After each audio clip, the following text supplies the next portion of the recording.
You won't believe what happened the day after the biggest wedding in our town. People were dancing, shouting, hallelujah. Everyone was happy. And then, the next morning, he sent her packing. I mean, the very man everyone called the sweetest and kindest suddenly acted like she had committed a crime. Let me tell you everything that happened. Everyone loved them. He was Michael, a senior school teacher, respected, patient, and admired by both students and colleagues. She was Grace, an amiable chorister, always helping in church, humble, radiant, and full of joy. Weeks before the wedding, the couple went shopping together for wedding attire. Grace twirled inside the boutique, holding a blush pink gown.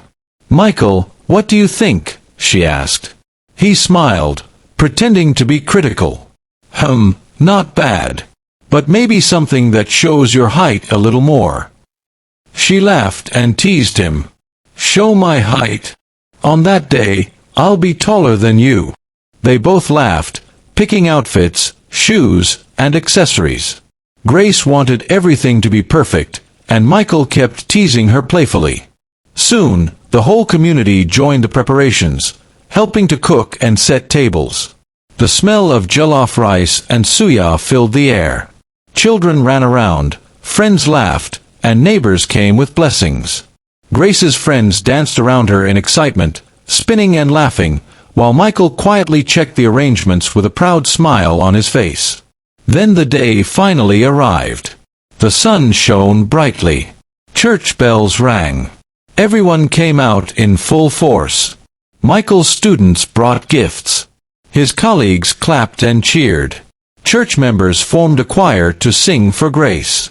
"We are so proud of you," Grace whispered to her friends. "I feel like a princess," she added, twirling in her gown as her veil fluttered softly. The wedding was filled with laughter, dancing, and joy. Grace and Michael danced together in front of everyone. She felt light, like they were the only two people in the world. "Michael, you're too stiff," she giggled as he struggled with a dance step. He laughed and replied, "So you think you can show me up?" They laughed, spun around, and danced as the crowd clapped and cheered. Everything felt perfect. Until the night ended. The next morning, the town was shaken. Michael walked into their bedroom with a serious expression. Grace thought he was joking. "Michael, what's wrong?" she asked with a nervous smile. "Pack your things," he said, his voice cold and firm. She laughed awkwardly, thinking it was a prank. "You're joking, right? This isn't funny." He shook his head. "I'm not joking, Grace. Pack your things." Grace froze. The color drained from her face. Her heart began to race. Outside, neighbors were already gossiping over breakfast. Someone almost choked on their yam. Another dropped their spoon. "Why? But he's such a nice man. What could have happened?"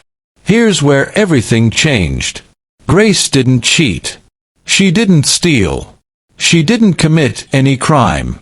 But the night before, during what she thought was harmless conversation, she mentioned something private, Michael's salary and savings, to a cousin. To her, it was innocent. Just excitement. A little bragging about her amazing husband. But Michael found out. To him, it was a betrayal. Trust mattered deeply to him. Being kind didn't mean he ignored boundaries.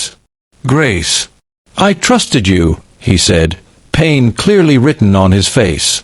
Grace fell to her knees. "Michael, I didn't mean to. Please." It meant nothing. But his mind was already made up.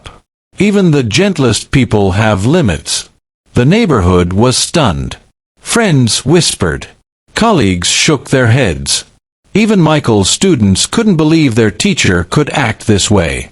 Grace pleaded through tears. "Michael, we just got married. Can't we talk about this?" He shook his head slowly. "I've made my decision." The same guests who danced yesterday were now silent. Children who once cheered their favorite teacher watched in confusion. Some people said he overreacted. Others said it was a lesson in trust. Grace left the compound carrying heartbreak, regret, and shame. Michael returned to his routine, quietly mourning a marriage he could no longer trust. The town talked about it for weeks. Everyone had an opinion.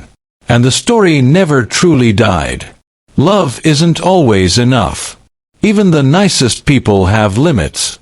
Trust, once broken, can end everything. And sometimes, life isn't black and white.